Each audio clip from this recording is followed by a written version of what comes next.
दोस्तों, कैसे हैं आप सभी। मैं सपना पाटनी फिर से आप सभी का शिक्षा हाउस में स्वागत करती हूं। तो चलिए साथियों, आज के अपने करंट अफेयर्स की शुरुआत करते हैं। आज है हमारा 22 फरवरी। हम पढ़ेंगे आज के करंट अफेयर्स, तो आप मेरे साथ बने रहें। इसी चैनल में रोज GK fact of the day series भी आती है, तो उन्हें भी आप साथ ही साथ देख सकते हैं। अगर कोई नया है इस चैनल पे तो इसे सब्सक्राइब भी कर दे, बाकी के जीके जीएस रिलेटेड वीडियोस के लिए जो आती रहती हैं इसी चैनल पे। तो चलिए साथियों, आज का करंट अफेयर स्टार्ट करते हैं।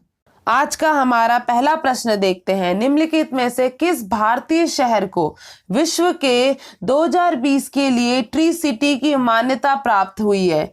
तो ये हमारा भारत का कौन सा शहर है जिसे रिकॉग्निशन मिली है 2020 के लिए tree city of the world? तो इसका सही उत्तर हो जाएगा हमारा हैदराबाद सिटी को 2020 के लिए tree city of the world के तौर पे रिकॉग्निशन मिली है।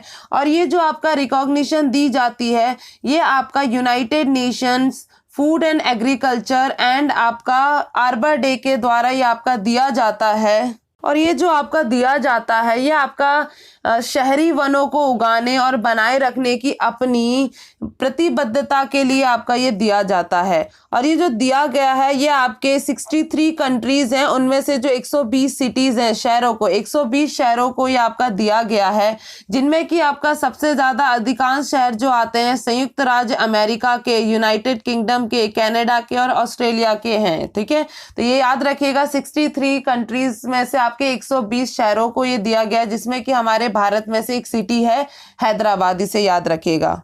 बढ़ते हैं अपने अगले प्रश्न पे। निम्नलिखित में से किसने ऑस्ट्रेलियन ओपन 2021 पुरुषों का एकल खिताब जीता है? तो वो कौन पर्सन है जिसने ऑस्ट्रेलियन ओपन 2021 पुरुषों का एकल खिताब जीता है? तो इसका सही उत्तर हो जाएगा हमारा नोवाक जोकोविच। वह पर्सन है जिन्होंने ऑस्ट्रेलियन ओपन 2021 पुरुषों का एकल खिताब जीता है। और यही बात करें साथ में, तो इन्होंने 2020 में भी ऑस्ट्रेलियन ओपन का खिताब जीता था। और इस बार के जो रनर अप रहे हैं वो डैनियल मेदवेदेव हैं, जो कि रशिया के खिलाड़ी हैं। और ये भी आपको पता होना चाहिए कि हमारे जो नोवाक जोकोविच हैं वो कहाँ के खिलाड़ी हैं? सर्बिया के खिलाड़ी हैं। हम यहाँ पे बात कर रहे हैं ऑस्ट्रेलियन ओपन मेन सिंगल की। तो इसी के साथ साथ आपको ये भी याद रखना है कि जो वुमेन सिंगल भी हुआ है, तो इस साल 2021 का किसने जीता है? वे हमारी नाओमी ओसाका, जो कि जापान की खिलाड़ी हैं, उन्होंने ये आपका 2021 का ऑस्ट्रेलियन ओपन का खिताब जीता है। और रनर अप जो रही हैं वे आपकी जेनिफर ब्रैडी हैं, जो कि अमेरिका की खिलाड़ी हैं। तो ये सारी चीज जो मैंने आपको बताई, इनको याद रखिएगा, ठीक है, क्योंकि आपके ग्रैंड स्लैम से रिलेटेड आपके प्रश्न तो 100% बनते हैं। बढ़ते हैं अपने अगले प्रश्न पे। हाल ही में इजराइल ने संयुक्त राज्य अमेरिका के साथ मिलकर किस एंटी मिसाइल को विकसित करने की घोषणा की है? तो इसका सही उत्तर हो जाएगा हमारा एक एरो-4 मिसाइल है, जिसको आपका मिलकर विकसित करने की घोषणा की गई है इजराइल और यूएसए के द्वारा। हम यहाँ पे एरो-4 मिसाइल की बात कर रहे हैं, ठीक है, जो आपका एक एंटी मिसाइल है, जो किसके द्वारा बनाया जा रहा है? इजराइल और आपका संयुक्त राज्य अमेरिका के द्वारा। ठीक है, तो मिसाइल की बात कर लेते हैं, जो कि हमारा मूलतः 2 तरीके के मिसाइल बनाए जाते हैं। एक आपका क्रूज मिसाइल होता है, आपका बैलिस्टिक मिसाइल होता है। तो इन दोनों में आपको अंतर भी पता होने चाहिए कि क्रूज मिसाइल कौन से होता है और बैलिस्टिक मिसाइल। क्रूज मिसाइल वो होते हैं जो कि आपके सतह पर, मतलब सीधे सीधे आपके क्या बोलते हैं, वार करते हैं। पर आपके जो बैलिस्टिक मिसाइल होते हैं, आप इस पिक्चर में आपका पूरा देख सकते हैं कि ये जो बैलिस्टिक मिसाइल होते हैं, इसमें जो पाथ ये फॉलो करते हैं वे आपका पैराबोलिक पाथ फॉलो करते हैं। तो इसी तरह से जो आपका एरोफोल एंटी मिसाइल है, ठीक है, ये क्या काम करेगा? जैसे कि मान लो इस पिक्चर में आप देख रहे हैं कि एक साइड से आपका दुश्मन का एक मिसाइल है और एक तरह से हमारा मिसाइल है। तो वो जो आपका मिसाइल हमारी तरफ को फेंकेगा, तो हम भी यहाँ से एक एंटी मिसाइल हमारे यहाँ से फेंक देंगे जो लॉन्च किया होगा। तो क्या आधे में ही जाके, आप इस पिक्चर में देख रहे हैं, आधे में जाके क्या हो जाएगा? ब्लास्ट हो जाएगा, मतलब वहीं पे ये खत्म हो जाएगा। तो इस मिसाइल का ये काम रहेगा। ठीक है, तो क्रूज मिसाइल और आपने बैलिस्टिक मिसाइल में भी अंतर जान लिया। ठीक है, तो ये जो आपका एंटी मिसाइल बनाया जा रहा है एरो-4, ये किसके द्वारा बनाया जाएगा? आपका इजराइल और अमेरिका की संयुक्त विकसित किया जाएगा। ठीक है, चलते हैं अपने अगले प्रश्न पे। विश्व पेंगोलिन दिवस आपका हर वर्ष किस दिन मनाया जाता है? तो इसका सही उत्तर हो जाएगा हमारा 20 फरवरी को। वर्ल्ड पेंगोलिन डे जो कि आपका 2021 में मनाया जा रहा है वह आपका 20 फरवरी को मनाया जाएगा और ये आपका 10वां एडिशन है। हम इसके साथ साथ बात करें तो जो आपका पहला पेंगोलिन डे मनाया गया था ये आपका फरवरी 2012 में मनाया गया था और हर साल जो मनाया जाता है फरवरी के तीसरे शनिवार को मनाया जाता है। तो आपका इस साल 2021 का जो आपका डे पड़ा है वर्ल्ड पेंगोलिन डे का तो वो आपका 20 फरवरी को है। ठीक है, तो ये भी याद रखिएगा कि आपका ये हर साल 3rd Saturday of February every year ये मनाया जाता है। ठीक है, हम इसके साथ साथ इसके उद्देश्य की बात करें, इसका जो मेन उद्देश्य है ये आपका अवेयरनेस फैलाना है। जो ये आपका एक यूनिक मैमल है और इसके जो क्या बोलते हैं एक जागरूकता बढ़ाने और इसके संरक्षण के प्रयासों में तेजी लाने के लिए ये आपका हर साल मनाया जाता है वर्ल्ड पेंगोलिन डे। ठीक है, और ये आपका एशिया और अफ्रीका में पेंगोलिन की संख्या तेजी से घट रही है तो उसके मद्देनजर देखते हुए और ये हर साल उसके अवेयरनेस फैलाते हुए और इसको क्या वो कहें हम संरक्षण के प्रयासों में तेजी लाने के लिए जो इनकी डिक्लाइनिंग हो रही है तेजी से, ठीक है ना, पेंगोलिन की एशिया और अफ्रीका में, तो उस तरह से इनको बहुत संरक्षण करने के लिए, इनको देखभाल करने के लिए, इनके एक क्या इम्पोर्टेंस देने के लिए कि हमारे लिए बहुत महत्वपूर्ण है। तो इस वजह से आपका हर साल वर्ल्ड पेंगोलिन डे मनाया जाता है। अब हम इस पिक्चर में देखें तो ये आपका पूरा पेंगोलिन ऑफ द वर्ल्ड, ये आपका पूरा इस पिक्चर में देखेंगे कि अलग अलग आपके क्राइटेरिया दिए हुए हैं। ठीक है ना, डेंजर्ड स्पीसीज और क्या कौन कौन सी, जैसे आप अपने भारत का देख सकते हैं, अलग कंट्रीज का देख सकते हैं। ठीक है, तो ये आपके अलग अलग जगह पे जो पाए जाते हैं जैसे इंडियन पेंगोलिन, सुंडा पेंगोलिन, फिलीपीन पेंगोलिन, चाइनीज, तो ये अलग अलग जो प्रजातियां पाई जाती है तो इस पिक्चर से आप पूरा देख सकते हैं। ठीक है, तो याद रखिएगा कि हर साल आपका 3rd सैटरडे ऑफ फरवरी को मनाया जाता है और इस साल आपका जो ये पड़ा है आपका 20 फरवरी को पड़ा है और इस साल का जो आपका 10वां एडिशन है। ठीक है, चलते हैं अपने अगले प्रश्न पे। निम्नलिखित में से वह कौन से केंद्रीय मंत्री हैं जिन्होंने हाल ही में गो इलेक्ट्रिक अभियान शुरू किया है? तो इसका सही उत्तर हो जाएगा हमारा नितिन गडकरी जी के द्वारा ये आपका गो इलेक्ट्रिक अभियान शुरू किया गया है। ठीक है, तो ये जो हमारा शुरू किया गया है नितिन गडकरी जी के द्वारा, ये हमारे सड़क परिवहन और राजमार्ग मंत्री भी हैं, तो ये भी हमें पता होना चाहिए।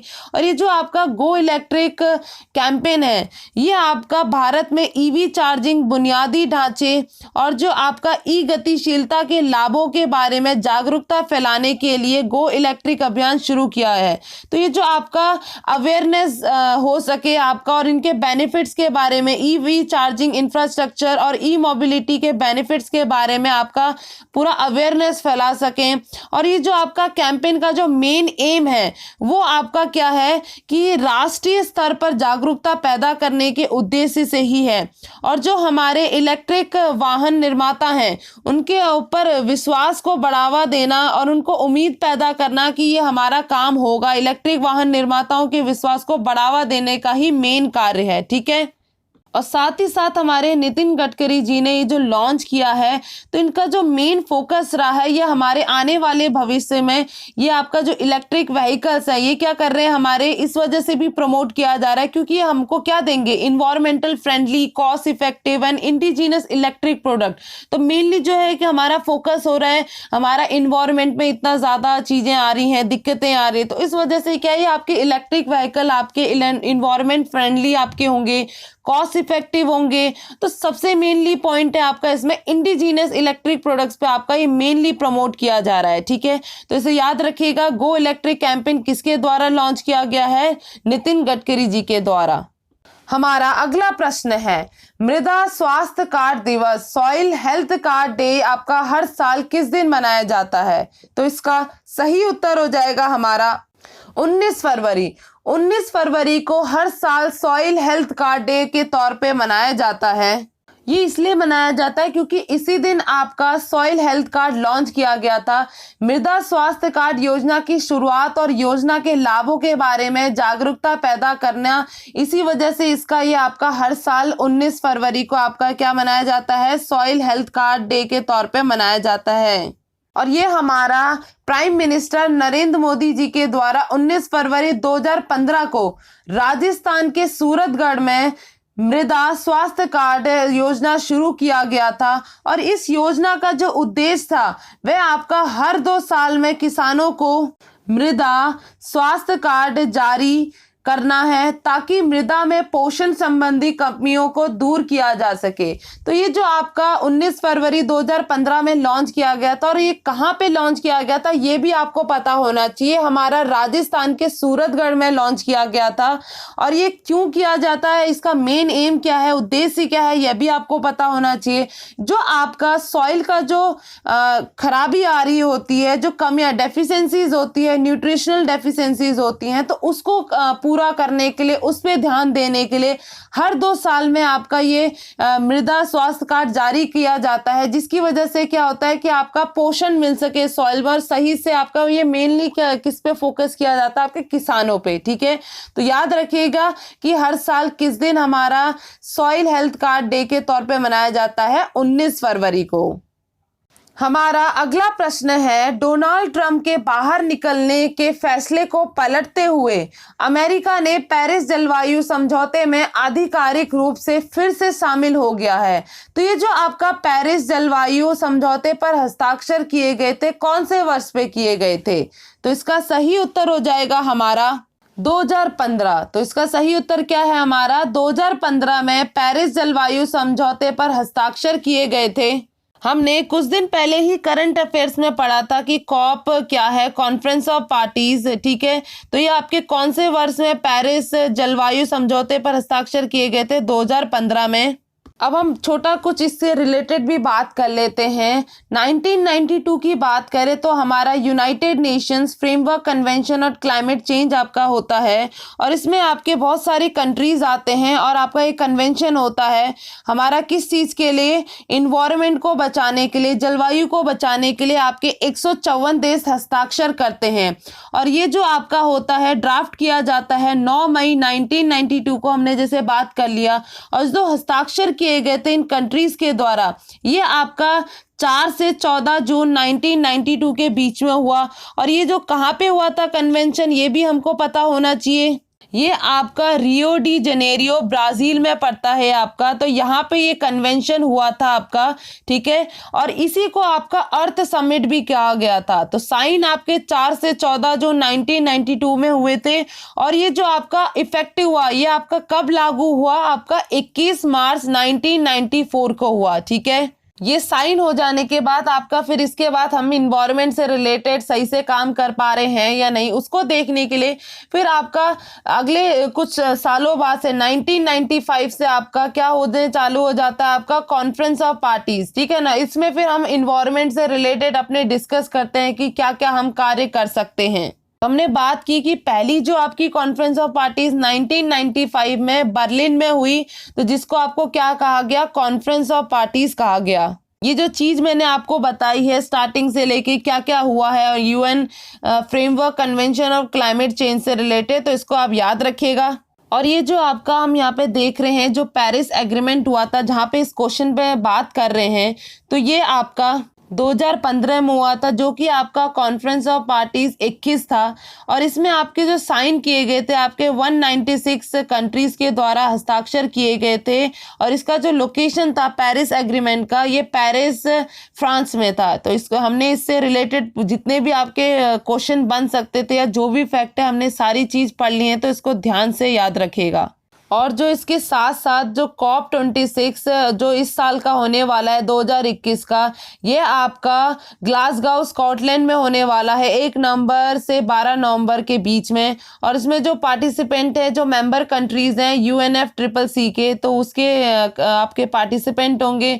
और इससे पहले हमने 1-2 दिन पहले ही हमने करंट अफेयर पे बात की थी कि जो हमारे प्रेसिडेंट हैं इसके COP26 के, वह हमारे मिस्टर आलोक शर्मा हैं। तो इसे भी याद रखिएगा, ठीक है। बढ़ते हैं हम अपने अगले प्रश्न पे। निम्नलिखित में से कौन सा देश नौसेना रक्षा प्रदर्शनी और अंतर्राष्ट्रीय रक्षा प्रदर्शनी के 15वें संस्करण की मेजबानी कर रहा है? तो वह कौन सा कंट्री है जो होस्ट कर रहा है 15th edition of naval defence exhibition and international defence exhibition. तो इसका सही उत्तर हो जाएगा हमारा यूएई, संयुक्त अरब अमीरात के द्वारा ये आपका होस्ट किया जा रहा है 15th एडिशन। और ये जो आपका होगा ये आपका 20 से 25 फरवरी में होगा। और ये जो आपका वेन्यू है जो जहाँ पे ये एक्सरसाइज कंडक्ट कराया जाएगा ये आपका अबू धाबी यूएई में होगा। और इसमें जो हमारा पार्टिसिपेट करने जा रहा है वह आपका आईएनएस प्रलय भारत की स्वदेशी जहाज निर्माण की ताकत का प्रदर्शनी करेगा। तो हमारे यहाँ से जो शिप जो पार्टिसिपेट कर रहा है वह हमारा आईएनएस प्रलय है। हम यहाँ पे प्रलय की बात कर रहे हैं तो उससे रिलेटेड भी जान लेते हैं। ये आपका जो बिल्ट हुआ था गोवा शिपयार्ड लिमिटेड के द्वारा, ये आपका स्वदेशी निर्मित है तो उनके द्वारा ये बनाया गया था। और इसे जो आपका 18 दिसंबर 2002 को भारतीय नौसेना में कमीशन किया गया था। तो ये जो आपका कमीशन है इंडियन नेवी में ये आपका 18 दिसंबर 2002 में हुआ। ठीक है, तो याद रखिएगा जो हमारा 15th एडिशन हुआ है ये आपका कौन सी कंट्री होस्ट कर रही है, यूएई। और हमारा जो इंडिया से जो पार्टिसिपेट कर रहा है शिप वो आपका कौन सा है, आईएनएस प्रलय, याद रखिएगा। बढ़ते हैं हम अपने अगले प्रश्न पे। नासा के मार्स पर रोवर लैंडिंग परसिवरेंस का संचालन का नेतृत्व करने वाले भारतीय अमेरिका का नाम क्या है? तो इसका सही उत्तर हो जाएगा हमारा स्वाति मोहन। स्वाति मोहन है जिन्होंने आपका नासा ऑपरेशन जो कि आपका परसिवरेंस रोवर लैंडिंग मार्स पे हुआ है तो इन्होंने इसका लीड किया है। और ये जो आपका परसिवरेंस है ये आपका मार्स मिशन है, इसको भी याद रखिएगा, जो कि अब आपका लैंडिंग हो चुका है आपका मार्स पे। और ये कौन सी जगह पे लैंड हुआ है ये भी आपको पता होना चाहिए, ये आपका जेजेरो क्रेटर पे आपका लैंड हुआ है। और इसके साथ आपका पहला इंजेन्युटी जो आपका मार्स हेलीकॉप्टर भेजा गया है इसको भी साथ में याद रखिएगा। ये आपका परसिवरेंस मार्स मिशन है नासा का और इंजेन्युटी मार्स आपका हेलीकॉप्टर पहला भेजा गया है इस पे। साथ साथ आपको ये भी याद रखना है कि ये जो इंजेन्युटी का जो नामकरण किया गया है ये हमारी भारतीय मूल की वानिजा रूपानी जी के द्वारा ये किया गया है। तो ये भी आप प्रश्न बन सकता है तो इसे भी 100% याद रखिएगा। और इसके साथ साथ आपका परसिवरेंस में आपका एक और नाम जुड़ गया है आपका स्वाति मोहन, इसे भी याद रखिएगा। और हम इसमें बात कर लेते हैं जो आपका जो मिशन भेजे गए हैं आपके हाल ही में आपका मार्स मिशन में यूएसए के द्वारा जो आपका परसिवरेंस भेजा गया है, चाइना के द्वारा तियानवन भेजा गया है और यूएई के द्वारा होप भेजा गया है। तो इन तीनों को 100% याद रखिएगा। जो यूएसए का परसिवरेंस मिशन है ये आपका क्या है, लैंड किया है आपका मार्स पे। पर जो आपका चाइना और यूएई का जो मिशन है ये आपका क्या काम है इसका, ये केवल मार्स के चारों तरफ घूमने का ही काम है, वहां पे उसका ब्यौरा लेगा। पर ये जो आपका नासा का जो मिशन है मार्स मिशन ये आपका वहां पे लैंड हो चुका है, इसे याद रखिएगा इन तीनों के बीच में डिफरेंस। चलते हैं हम अपने 22 फरवरी के अंतिम प्रश्न पे। उस खिलाड़ी का नाम बताइए जिसने आपका 82वें senior national table tennis championship में महिलाओं का एकल खिताब जीता है। तो कौन सी वे प्लेयर हैं? तो इसका सही उत्तर हो जाएगा हमारा मनिका बत्रा ने आपका 82वां senior national table tennis championship में महिलाओं का एकल खिताब जीता है, इसे याद रखिएगा।